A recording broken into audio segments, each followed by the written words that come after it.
Baby, let's escape all this reality.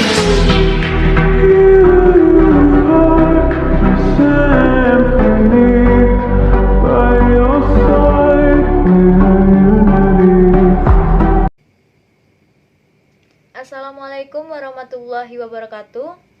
Halo semuanya, perkenalkan nama saya Berlian Putri Arifin, biasa dipanggil Berlian, dengan NIM 2101663 dari Prodi Pendidikan Bahasa Indonesia, Fakultas Bahasa dan Seni Universitas Negeri Padang.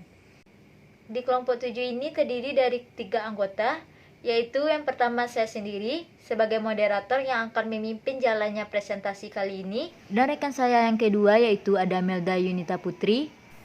Halo guys. Halo juga Melda. Dan untuk rekan saya yang kedua yaitu ada Nurul Pratiwi Asril. Halo guys. Halo juga Nurul. Sekian dari hasil perkenalan diri kita. Baiklah, kita langsung saja masuk ke dalam materi pembahasan kita, yaitu tentang jenis membaca berdasarkan pemakaiannya, yang terdiri atas membaca nyaring dan membaca dalam hati. Baiklah, untuk pembahasan materi yang pertama yaitu membaca nyaring akan disampaikan oleh rekan saya yang pertama yaitu Melda Yunita Putri. Kepada Melda dipersilahkan. Baiklah, terima kasih atas kesempatan yang telah saudari Berlian Putri Arifin berikan kepada saya untuk menjelaskan materi mengenai membaca nyaring. Secara garis besar, membaca nyaring adalah membaca dengan mengeluarkan suara dengan memperhatikan intonasi dan ekspresi wajah.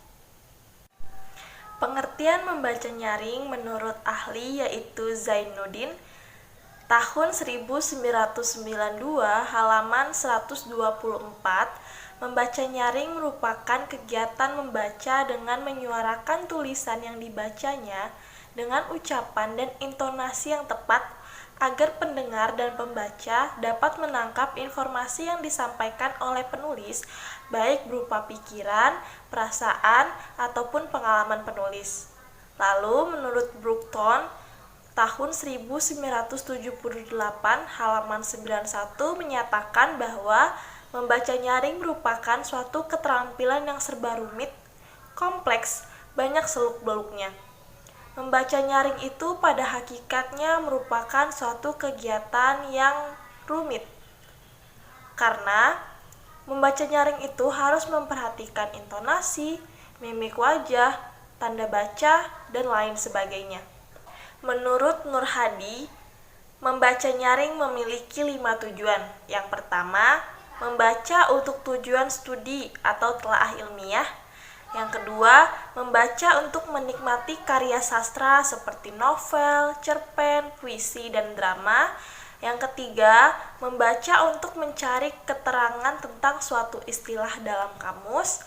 Lalu yang keempat, membaca untuk mengisi waktu luang, dilakukan untuk mencari informasi dalam surat kabar. Dan yang kelima, membaca untuk tujuan menangkap garis besar suatu bacaan.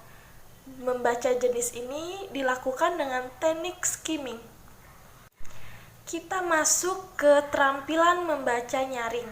Menurut Anggraini tahun 2016 halaman 86 ada 8 indikator keterampilan membaca nyaring. Yang pertama, membaca dengan suara nyaring yang dapat didengar semua anggota dalam kelas, lalu membaca dengan lancar dan tidak terbata-bata.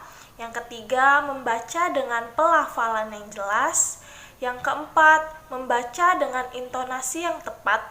Yang kelima, membaca sesuai tanda baca seperti titik, koma, tanda seru, dan juga tanda tanya.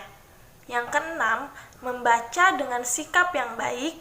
Yang ketujuh, membaca dengan penuh perasaan atau ekspresi. Dan yang kedelapan, memahami isi bacaan. Dalam membaca nyaring, ada 3 jenis.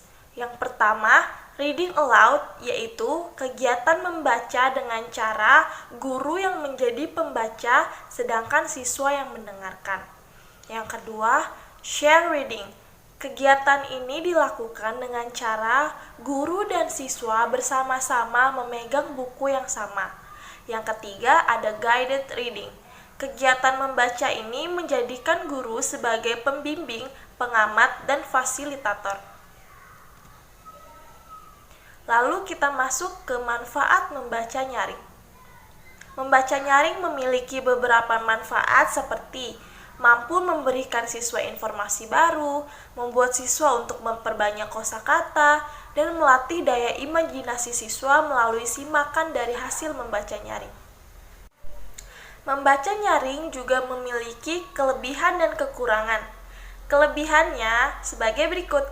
Membaca nyaring memberikan guru suatu cara yang tepat dan valid dalam mengevaluasi kemampuan dan kemajuan siswa dalam melakukan keterampilan membaca melalui intonasi, tekanan kata, pemenggalan frasa, dan untuk menentukan kebutuhan pengajaran yang spesifik. Yang kedua, membaca nyaring memberikan latihan berkomunikasi secara lisan untuk pembaca dan meningkatkan kemampuan menyimak untuk pendengarnya. Yang ketiga, membaca nyaring dipakai untuk latihan berdialog, memerankan pelaku yang terdapat dalam cerita. Lalu yang keempat, membaca nyaring adalah media guru dalam membimbing secara bijak. Bisa digunakan untuk meningkatkan kemampuan penyesuaian diri pada anak yang pemalu. Di balik kelebihannya, membaca nyaring juga memiliki kekurangan sebagai berikut. Membaca nyaring membutuhkan tenaga lebih banyak daripada membaca dalam hati. Lalu, tingkat pemahaman yang diperoleh dari membaca nyaring ini sangat rendah. Yang keempat, yang paling populer adalah membaca dalam hati, bukan membaca nyaring. Lalu yang keempat, membaca nyaring menimbulkan kegaduhan. Sekian yang bisa saya sampaikan. Kurang lebihnya mohon dimaafkan, semoga ilmu ini bisa bermanfaat bagi kita semua. Terima kasih, saya kembalikan lagi kepada moderator, yaitu Berlian Putri Arifin. Terima kasih kepada Melda yang telah menyampaikan pembahasan materinya. Untuk pembahasan materi selanjutnya akan disampaikan oleh diri saya sendiri, yaitu tentang membaca dalam hati. Membaca dalam hati, menurut Vina Syaro dalam Tarigan tahun 1987, ia mengemukakan bahwa pelajar harus dapat menemukan dari bahan bacaan jawaban terhadap beberapa pertanyaan atau beberapa kata atau suatu ide, pendapat, atau pikiran utama atau pikiran pokok dan sebagainya. Membaca dalam hati adalah teknik membaca tanpa ada anggota tubuh yang bergerak kecuali biji mata. Menurut Tarigan tahun 1987, tujuan utama dari membaca adalah untuk mencari serta memperoleh informasi, mencakup isi, dan memahami makna bacaan tersebut. Menurut para ahli, tujuan membaca dalam hati itu ada 5. Yang pertama yaitu berkonsentrasi fisik dan mental, yang kedua membaca secepat-cepatnya, yang ketiga memahami isi, yang keempat menghayati isi, dan yang kelima mengungkapkan kembali isi bacaan. Dalam keterampilan membaca dalam hati, banyak menggunakan kecepatan gerak mata, sedangkan membaca teknis lebih banyak menggunakan gerakan mulut. Mengingat gerakan mata lebih cepat menanggapi apa yang dibaca, maka membaca dalam hati lebih cepat prosesnya daripada membaca teknis. Menurut Jim Trelease, membaca dalam hati mampu meningkatkan perkembangan kosakata. Membaca dalam hati juga memiliki kelebihannya. Yang pertama, siswa akan lebih terkondisi. Dengan membaca dalam hati, anak-anak pun tidak ada yang bermain sendiri. Untuk kelebihan yang kedua, membaca dalam hati dapat menarik minat para siswa agar lekas mengetahui atau memahami isi bacaan.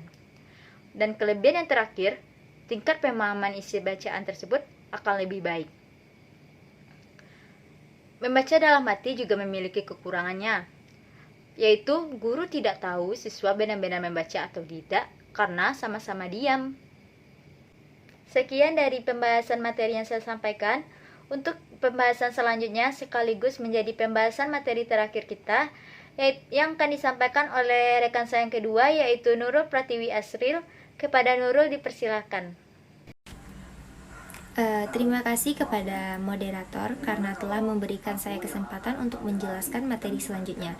Nah, materi yang akan kita bahas pada kali ini, yaitu jenis-jenis membaca dalam hati. Jadi jenis-jenis membaca dalam hati ini ada dua, guys. Yang pertama ada ekstensif, yang kedua ada intensif. Nah, di dalam Dictionary of Reading, membaca ekstensif itu merupakan program membaca yang dilakukan secara luas, sedangkan intensif ini dalam Dictionary of Reading itu merupakan program membaca yang dilakukan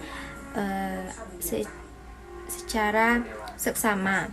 Nah, sedangkan menurut Indra Stuti dan kawan-kawan pada tahun 2010, membaca ekstensif itu yaitu membaca yang dilakukan sebanyak mungkin dalam waktu yang sesingkat mungkin. Oke, paham kan, guys?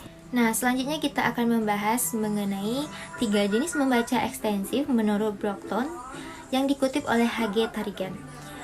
Nah, apa saja sih jenis 3 jenis membaca ekstensif ini? Yang pertama itu ada membaca survei atau survey reading. Yang kedua ada membaca sekilas atau skimming, dan yang terakhir ada membaca dangkal atau bisa disebut juga dengan superficial reading.